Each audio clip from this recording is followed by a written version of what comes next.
Bargani, Abiba Pahudie. That's the greeting of the Mageuzi. And for those who do not know what that means, Bargani means what's up or what's the news. And Abiba Pahudie means African liberation. And that's what we are about. Liberation of African people worldwide, 365, right? And my name is Zahir Oladuni Mobilaji Ture. I'm the creator of the Mageuzi philosophy, the symbol of which you see on your screen here.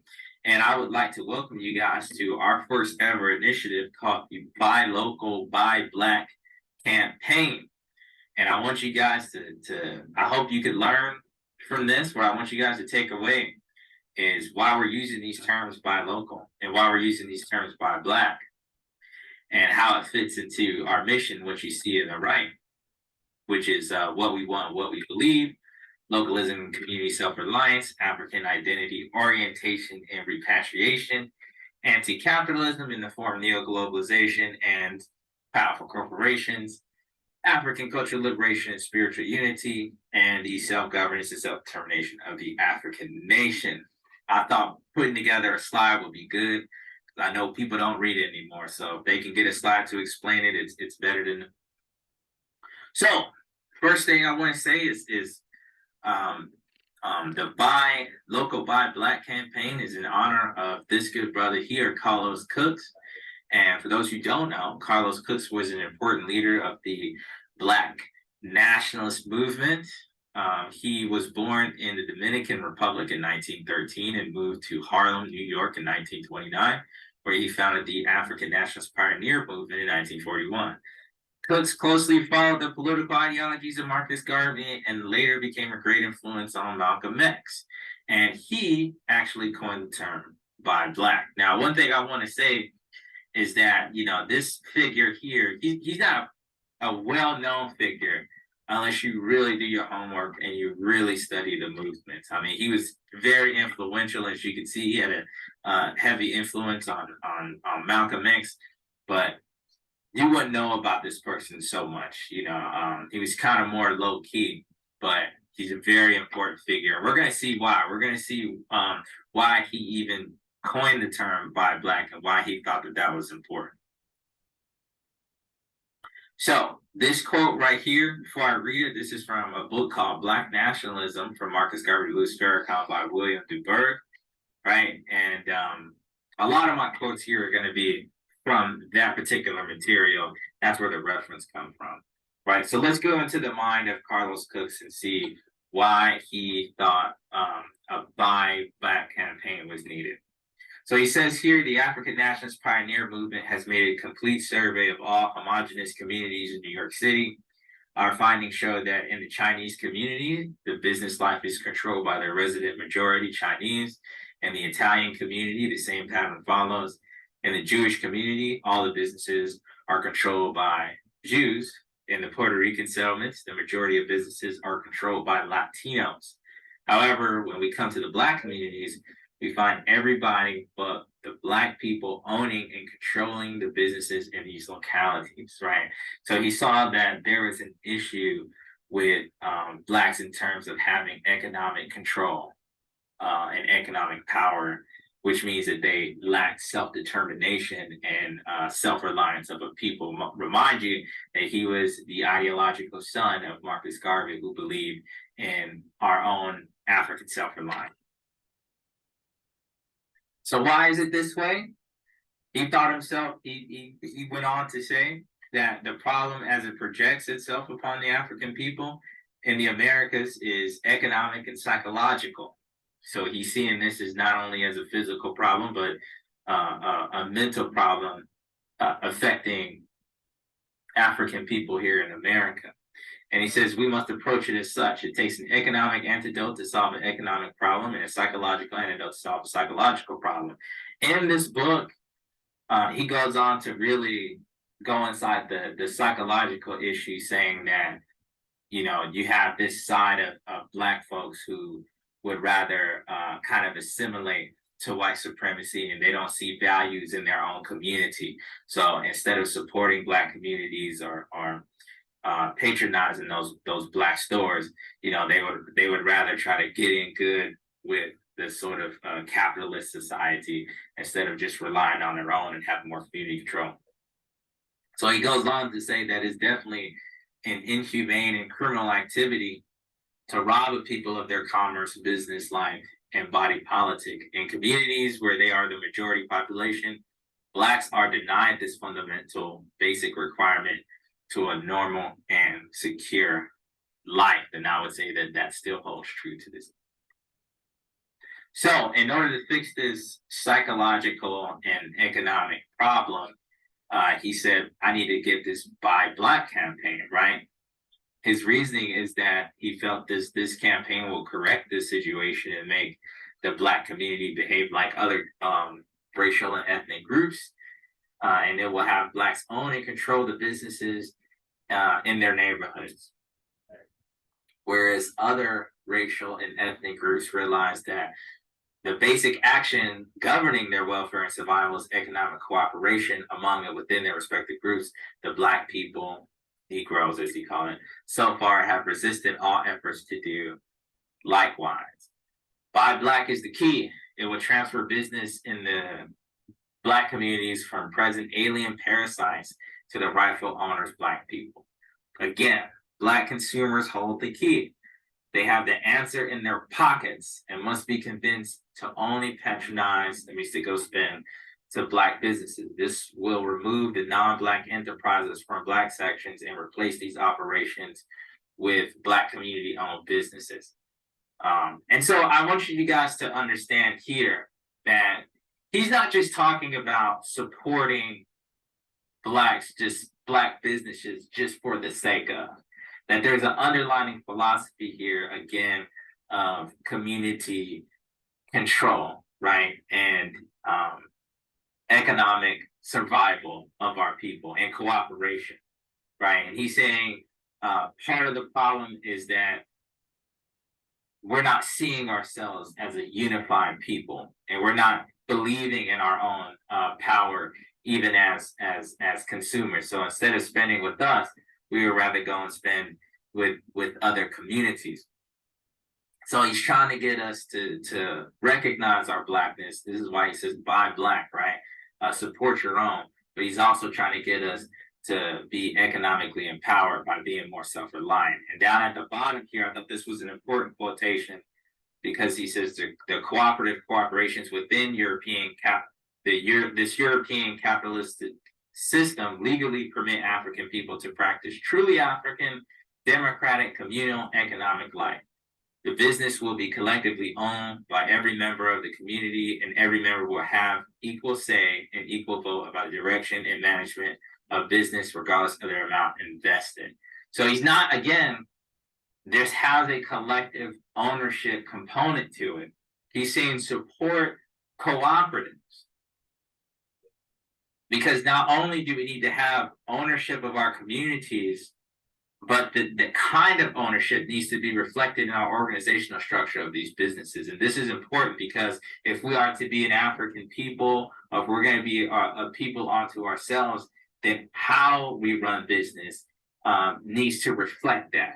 And we believe that the African, again, means what he said here, democratic and communal. So again, I just want to emphasize that it's just not supporting people for the sake of, it's supporting business, honoring them, but it's also about empowerment of our people and community control. If you go back, remember what we said, and look how this money, this is what they're talking about, right? They're not buying any other places in the local economy, right? They don't need any of that. So you're losing all of this money. You're losing that power because it's not circulating within your local economy. So let's go back here. I want to throw this in there. This is extremely important. Our main focus is local businesses. However, buying local food is a very important aspect to transforming our local economies as a whole. Right, in terms of trying to get the correct foods we need for each other, trying to get off some of these bad diets that they force in our communities or all the fast food restaurants, and we're able to replace this by local farms, right? And we're able to transition out of an economy that focuses us on a kind of service economy, and we're able to push towards different things. We may say, hey, we need more farmers. We need to push that so we can start to grow our own food, because we say we want to do that to get to feed ourselves, right, as a part of our own self-sufficiency. So we need to start thinking about these things. We need to start thinking about how can we plug our own people here. But it starts with this. It starts by recognizing where local food comes from in the community and supporting it there, wherever it's at. You know, there's probably a local food grocery store that you didn't even know in your own community. In Atlanta, there's one called Seven Dondas, right? And, you know, this helps preserve greater foods for our communities, better and more nutritious food. And it will allow us, again, to start making a transition to a different type of economy where we're not exploiting and wasting food, and we're producing food that matters, right? Food that matters to our health. And it gives us a greater connection to the land, right? That which was taken away from us. You know, it allows us to get back to a different time period where we understood the different seasons and how things are made and why those having that connection is important. So, as you can see here, there's plenty of benefits to buying local, and as the left picture shows you, right? This is community, business, and jobs, right? You got to keep this thing local, right? For this kind of empowerment and keep that circular economy going. And that if you look to the right, 10 great reasons for buying local, including strengthening your economy, reducing climate change impacts, supporting community groups, keeping your community unique, creating more jobs, getting better service, investing in your community, buying what you need, which is an excellent way to form campaigns against materialism, right? As capitalism needs us to constantly consume, we can stop prioritizing the needs of the people through supporting local economies, right? So don't buy the hype. Putting your taxes to good use and encouraging local prosperity. All great things when it comes to supporting the local communities, but the Mageuzi concentrates on 4 in particular. So first, the best part of supporting local businesses or buying local, buy black is job creation, right? Now, if you look at the first picture here, small businesses are the largest employer and create 2 out of every 3 new jobs nationally. Small businesses have played a vital role in job creation, adding more than 5.1 million new jobs to our economy since 2003. Now, that's a long time ago, but you can Google it. It still remains true. Small businesses are still a vital part in job creation. If you look to the right, buying local means that employment levels are more likely to be stable and may even create more opportunities for local residents to work in the community. So why is that important, right? Because if we're going to try to follow Garvey, who said we need to take control of our own industries, if we really want to practice the value of Ujamaa cooperative economics to build and maintain our own store shops and other businesses into profit fronting together, it's nothing better than to create our own jobs and to employ each other.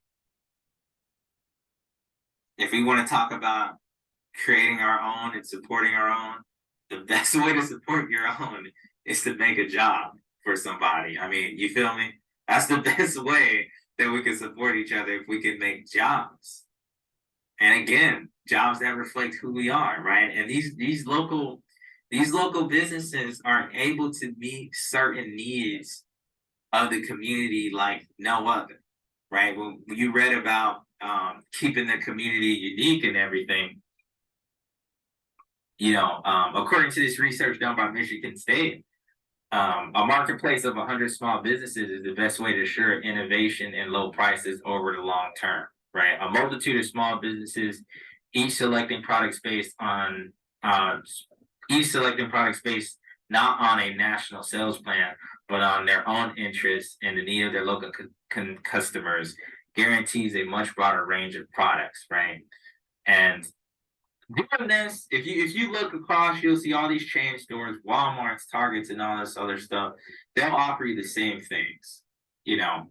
But if you start to create small businesses, you create some of these like specialty stores that may reflect what the particular community needs, whether it's a certain um, um, um, shop that's to fix phones, or whether it's a certain type of clothing shop that you're not going to get anywhere else, or even a special kind of food shops like, certain food that you may find in your community. Let's just call it wings or something. It may be your small town wings company or something like that, right? But you're able to be innovative and meet your needs in the communities that go past just the basic needs for survival, which is important because we can meet both, right? Through certain stores, we could meet the basic needs of food through food distribution, right?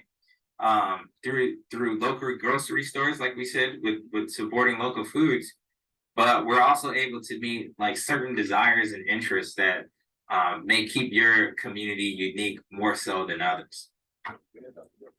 That was something that you may have seen earlier. I want to say back in the 90s and early 2000s, you may have seen more specialty shops that you don't see that much anymore because a lot of them have been replaced by these chains like Walmarts and Targets. But some of you might be able to go up to New York City and see specialty shops here and there. But those are those things that keep a community unique, vibrant, and true to itself. You may have some kind of dashiki shop, because that reflects a certain community. You may not go over to a white part of town and see an African specialty shop, where we're making dashikis and you can get your cool soap bag. You know what I'm talking about. You guys know what I'm talking about. You guys have been to plenty of these African stores, our people's stores, our Black stores, where we see our people make all those kind of special necklaces,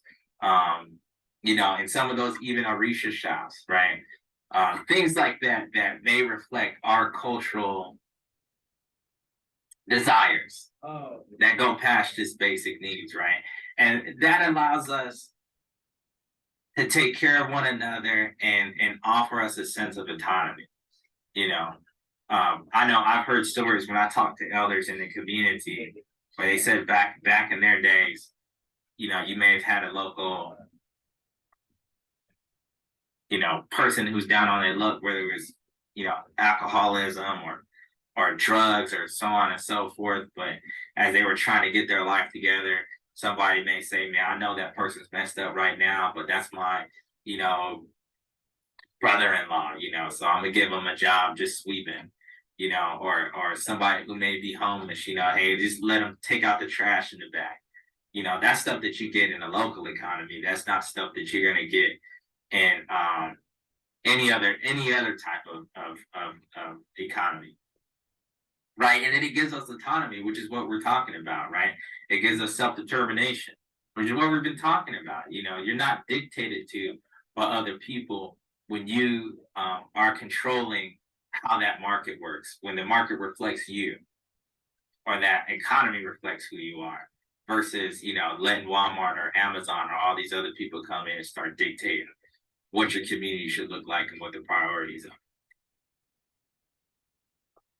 So another aspect we think is important is keeping money in the economy, right? This is just important because that's what is going to keep that money flowing. That's going to keep us empowered, right? You can see here, $68 stay in your community when you spend at least 100 at local businesses.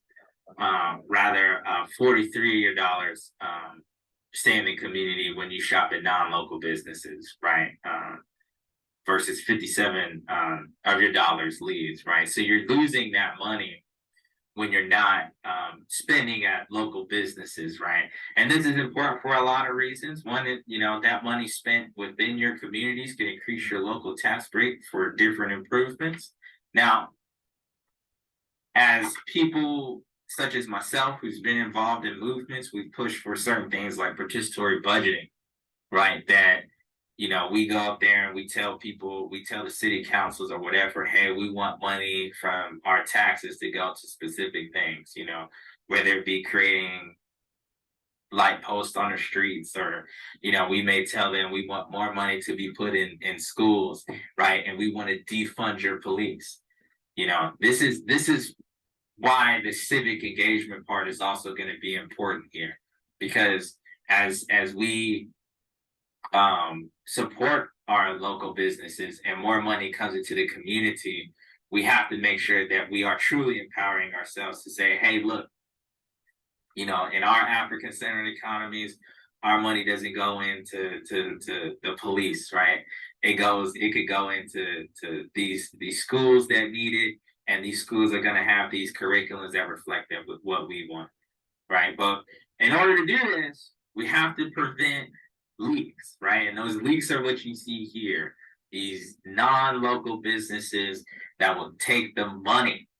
Now, I'm gonna give you guys an example, right? Because literally, when you shop local, that money stays in the community. But when you shop it somewhere else, where it's a privately owned enterprise, that money doesn't go in the community. It goes into private business owners' pockets. People who don't live in the community, people who could care less about your community. For example, now I know this is gonna hurt, but so that's what they're talking about here, right? It doesn't need local printers, designers, or anything. They don't need any other people within the local economy. So all of your money that you spend leaves your local economy, right? Locally owned businesses are by definition headquartered in their community, and they have a proven record of growing the local economy. Studies have found that as local retailers add employees, and create local supply chains by buying goods and services locally, they channel about half of every dollar in sales back to the area. Again, that's what we just looked at.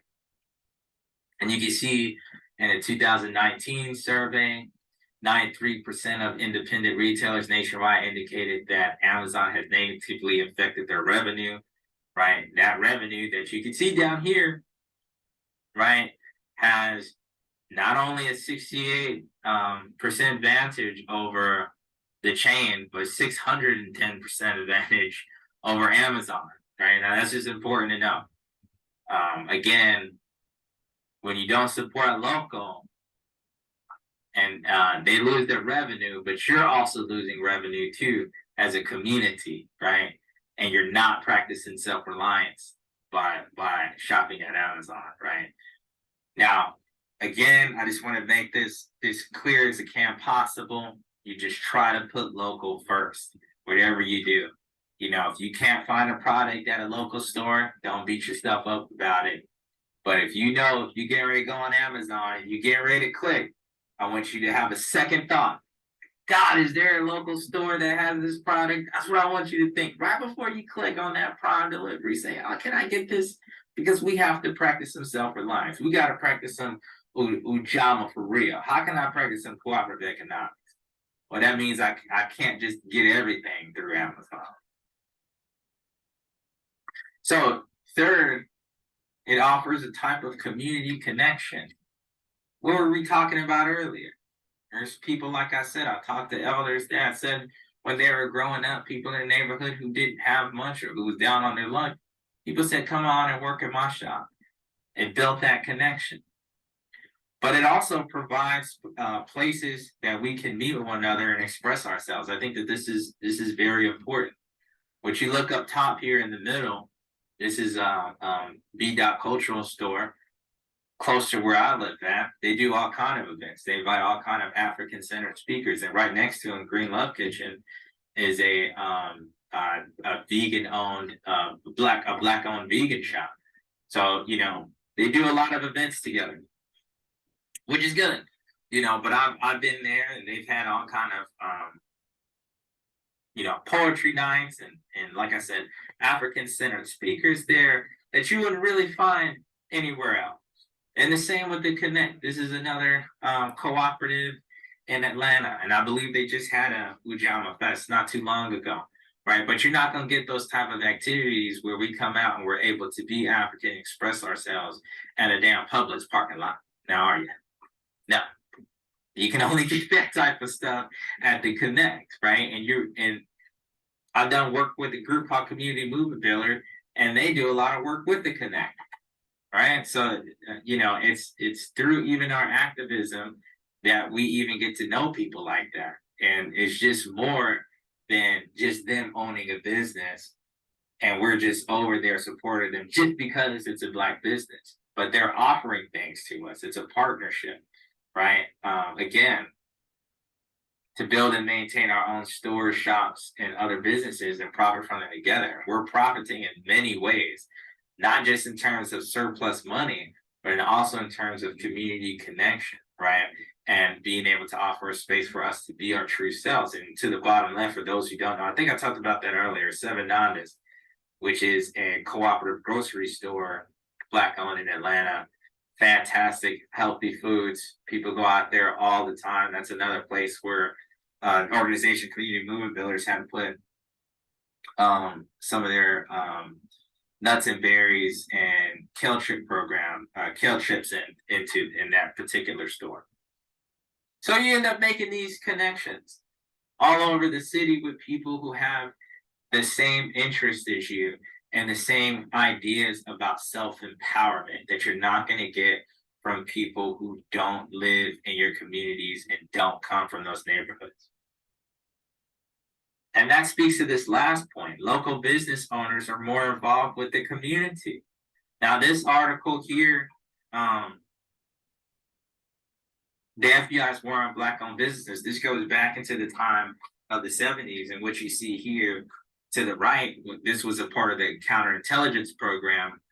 If you don't know, you need to Google it, but I'm gonna go ahead and give you a short introduction. The COINTELPRO was made by the FBI and J. Edgar Hoover to eliminate our resistance groups, right? They made that to eliminate groups like the Black Panther Party and Organization Us, and any group that was organizing Black folks for self-determination. And they're, it's quoted in saying they always wanted to stop a rise of a Black Messiah, right? But in this case, what a lot of people don't know is that he was very critical about Black bookstores, right? And as noted in the article, it says, Hoover, J. Edgar Hoover, noted with alarm a recent increase in the establishment of Black extremist bookstores, which represent propaganda outlets for revolutionary and quote unquote, hate publications and cultural centers for extremism. The director ordered each bureau office to locate and identify Black extremist and/or African-type bookstores in its territory and open separate, discrete investigations on each to determine if it is extremist in nature. Each investigation was to determine the identities of the owners, whether it is a front for any group or foreign interest, whether individuals affiliated with the store engaged in extremist activities, the number, type, and source of books and materials on sale, the store's financial conditions, its clientele, and whether it was used as a headquarters or meeting place, right? So stopping right there, if these store owners were not an issue even then, this wouldn't have came up. But I'm gonna continue to read. The writer Clark here, or Davis, Joshua Clark Davis, he goes on to say, to be sure, many Black bookstores did have direct connections to Black Power activists. Quite a few Black booksellers themselves participate in Black Power organizations. Even those organizations didn't operate their stores, even if those organizations didn't operate in their stores. But more often, the connections between the bookstore and the movement weren't institutional, but intellectual and informal. And then he went on in the article to name different Black bookstores across the U.S. That were targeted, including some in New York, right? Lewis in New York, Lewis Manchucks in New York, Paul Coates in Baltimore, Duad Hakim and Bill Crawford in Philadelphia, Alfred and Bernice in Los Angeles, and the owners of the Sunyata bookstore in Denver. So you see back then what role local business owners had, right? Because the bookstore is a locally owned business, right? You see